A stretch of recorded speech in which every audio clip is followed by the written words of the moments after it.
started my career in Chicago public schools. I taught in public schools for 5 years.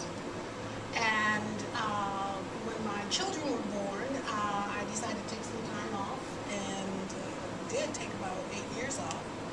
And during that time, they had both started school at lab school. Lisa was in 3rd grade, and Adam was in 1st grade. And school had started. And a 1st grade teacher met me at the door and said, "Would you be my assistant teacher?" I had never seen her before. I didn't know who she was. And, but her assistant teacher had not shown up. And she was working with a student teacher. And I had volunteered at the school. I mean, I was not a helicopter mom, but I had volunteered at the school, and I had been room mother and done some things, and I think people knew that I had a teaching career in my past. And so I said, well, let me think about this. So I went home and thought about it. I had just started a master's program at the UIC. And so I thought it over and, figured out how I could do that, because it was a part-time job. And then after I worked with her a few weeks, I realized why her assistant teacher had not shown up. But I thought I can do this. And I was grateful every day that my son was not in her 1st grade. And then for several years, I was assistant teacher in our nursery and kindergarten, hoping that there would be an opening for a head teacher in nursery and kindergarten, but nobody was leaving. A couple of times during that 5-year period, the principal came and said, "Are you interested in teaching 3rd grade?" And I thought, no, I don't want to teach 3rd grade. I want to be a nursery teacher. So after the 3rd time I was approached to do this, I thought, I better take this job. So I started teaching 3rd grade, and I loved 3rd grade. I taught 3rd grade for 10 years. It is still my favorite grade to teach. If I were to go back into the classroom, it would be 3rd grade. So I've taught from nursery through 4th grade, all at lab school. And then at the end of that 10th year of teaching, I was on the search committee at lab. I was the director. And she had asked the lower school principal to leave. And so we had a search committee, and we brought in a number of candidates, and we had all agreed that if by a certain date we didn't find a candidate that we liked, we would go with an interview.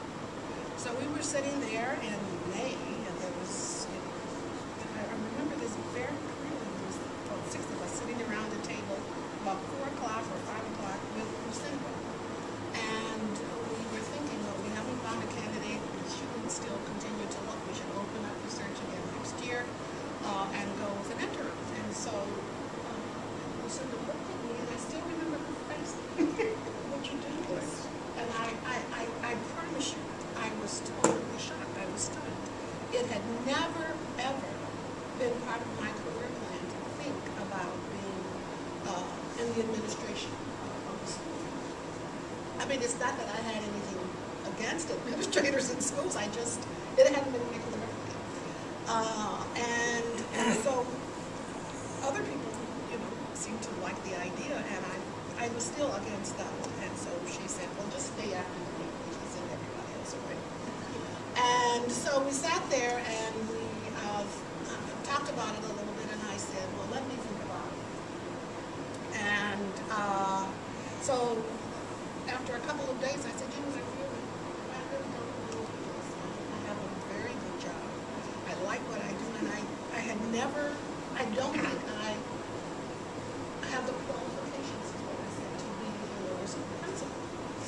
And so she sent the wife of a headhunter that we were using to talk to me. Not the headhunters of the And she said, I'm going to tell you something. She said, you know what men would do? They would look at 10 qualifications to be for a position. And if they could do 2 things on that list, they would do this.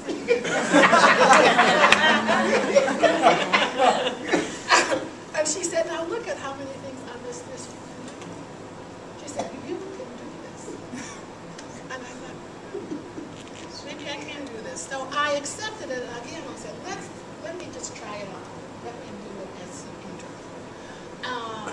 then when I got ready to get, they were getting ready to write a contract for me, and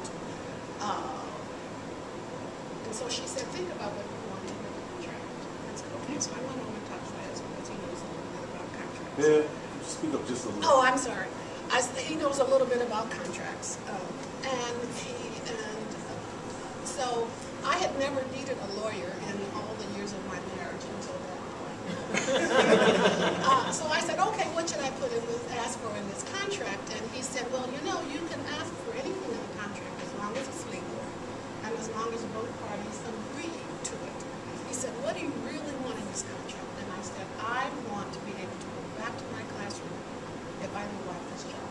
And so I said that to Lucinda, so she said, okay. And so I've had 15 contracts, and that's been in every one of my contracts as a lower student.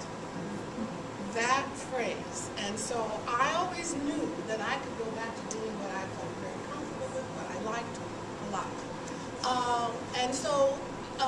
But as I thought about, the pieces of my, I had written a lot of curriculum, had done a lot of work with parents, so I realized I really did have the tools, even though I didn't realize I had the tools to do the job.